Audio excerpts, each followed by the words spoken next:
Hi, this is Matthew Williams, and I'm doing a little video on YouTube to ask the question, what is the comparisons between, say, a secret society organisation like the Freemasons and common purpose? Now, the first thing I would bring to attention, and I'm going to make these sort of questions rather than full statements, because I want people to sort of react and give extra information if they've got anything on these subjects. But the first thing that I would like to sort of draw your attention to is the use of doublespeak, i.e. the Freemasons are masters at this, because their main slogan is that they're not a secret society, but we all know they are. So when they're pressed on this, they now have a statement which they give out, which is, we are not a secret society, we are a society of secrets, which is kind of a backwards way of saying, well, we are a secret society. You know, it's their way of saying, look, I just juggled words and you can go fuck yourself, basically. And, you know, it puts people's backs up because it's doublespeak. It's like saying, I'm not into Satanism, but actually I am into Satanism because I've dared tell you because I don't respect you, you know. And, you know, the Satanism aspect and the Luciferian aspect of the Freemasons is hidden from the initiates until they get to the very high levels, where they are revealed the magical truth that there is a god of the Freemasons, and that's why they're actually in a temple, even though the Freemasonic temple is not supposed to be a place where religion is discussed. They have an open Bible there in the temple whilst they actually hold their meetings. So how can it not be a religious organisation where religious talk is not allowed, but you have to be a religious person in order to join? You're then told later on down the line that that there is a god of the Freemasons, but it is not the only god or the highest god, it is a god, and he is the grand architect of the universe. So basically, what is supposed to not be a religious organisation is in fact a religious organisation. So what is not a secret society has in fact got secrets and is a secret society. You know, they do not discuss religion, but they do discuss religion. They're not Satanists, but they are Satanists. And this is doublespeak, you know.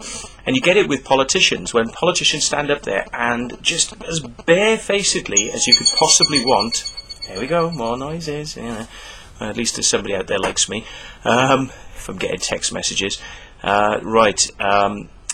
If a politician can stand up and barefacedly say, no, well, if you vote me into power, I will absolutely positively guarantee I will do this thing after I get into power. So you vote them in, and then they go, oh, I can't really do that thing that I promised I was going to do because of very important reasons that mean I can't actually bring myself to do it, so fuck off and thanks for voting me in, bye. Yeah? Well, let's make some comparisons now. And I'm just wondering what the comparisons are between a brainwashing organisation like the Freemasons that brings in its members and then through acts of initiation, which are kind of like a theatrical performance where they put a bag over the person's head, they make them show their left breast to show that they're not a woman. Well, they could be a flat-chested woman, couldn't they? And they have to roll up their trouser leg to the knee to prove, you know, that they're a man and all this sort of stuff. And they've got hairy legs, or whatever, all that sort of stuff, right? They go through this whole theatre thing, and it's all about taking away your sense of identity that you had before about where you are in society and what society is and what society does and what religion is and what religion does. And the way they do this is through brainwashing, through theatre. Now, common purpose, it would appear to me, what they've done is they may have just dispensed with all the theatre.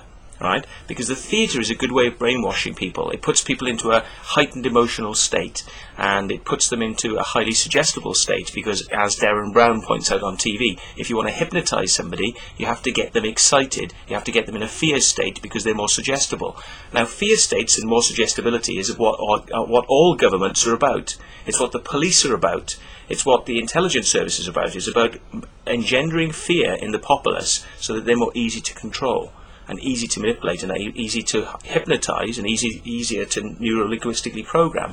Now, the comparison I want to draw between the Freemasons and common purpose is that Whereas the Freemasons will use the theatre as a fear technique to actually instill new ideas and discuss and expose new ideas about society and how the Freemason is actually a different type of person to the outside unilluminated person. Common Purpose does it in a different way, because what they do is they get people to challenge their own ideas about what society is and their place in it. So by doing that, they're getting people to actually sort of look at their ideas of a normal society and see themselves as different to society, that they can do something better than normal people in society because they're better than normal people in society. Exactly the same as the Freemasons. I ask you the question, does that seem like a good comparison? But what they do, they're clever, they don't use the theatre to actually instill this. They actually use the neuro-linguistic programming and the programming techniques and the brainwashing techniques that are part of the course to actually get people to accept the new concept, the new paradigm. Now, is there a comparison? Well, both organisations operate in relative secrecy. They don't wish their members' details to be known. So the Freemasons, no, can't know who we are. No. And it's like they have basically secret funding. Well, the Freemasons, obviously their members give the funding, and they're supported by many of the Illuminist, occultist organisations which are connected back to the banks, and which are the rulers of the world. Yes, so they get their money from those sources. And where does Common Purpose get its money from? It gets its money from governments and social organisations which are funded by governments and the police and the civil service, and it is funded by these organisations which ultimately are part of government. And who is government controlled by? The banks. So if they're controlled by the banks, both sets of organisations, both the Freemasons and Common Purpose, are funded from the same source. Yes, so there's a bit of a comparison going on here. Are you going with me on this so far?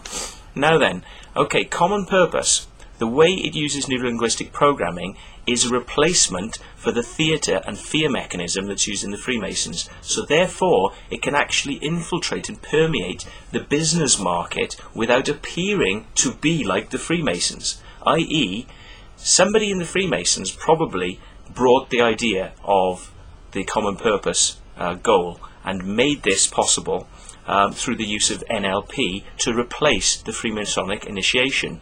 And of course, you can now initiate people in businesses and new leaders that are going to go out and lead, by picking them selectively as being possibly psychopaths or people that would manipulate and control. Then you take their ideas and you mould them to your own, and then you can actually pass out men and women, which the Freemasons don't normally do because they don't have women in the Freemasons. They do have a few lodges now, so they say, but it's just for show, It's a men organisation, but with the Common Purpose, you can actually now, through the veiled technique of NLP, be passing out the same type of initiate information to make people respond and operate in a Freemasonic principle, but you can be doing it without actually calling it Freemasonic and actually it appearing to be Freemasonic. And this is the beauty, I think, of the two organisations, is they're all trying to push people down a particular line, and they're all saying it's not really politics, but you're going to be a leader. So what is a leader at the end of the day? He will be interfacing in a way that actually becomes political because it's going to affect your life. So anything which affects your life is politics. So just because Common Purpose says, oh, we're only just getting new leaders for business, what are businesses? Businesses control people's lives. They employ people. So the employer has control over your life. The employer decides what time you come into work, what working conditions are, how much you get paid, what holidays you can have, right? And if he doesn't like the way you're thinking and doing things, he can sack you. So, if you get Common Purpose actually reprogramming leaders and business leaders and politicians who will eventually end up being in positions where they can either employ people or control people, and you give them your agenda and they're brainwashed using NLP techniques, what are you going to send out into society? You're going to send out a bunch of propagandists, nightmare controllers who are eventually going to come back and bite you on the arse. So I think the investigation to Common Purpose at the moment is very valid and we should be looking at it. Let me know what you think.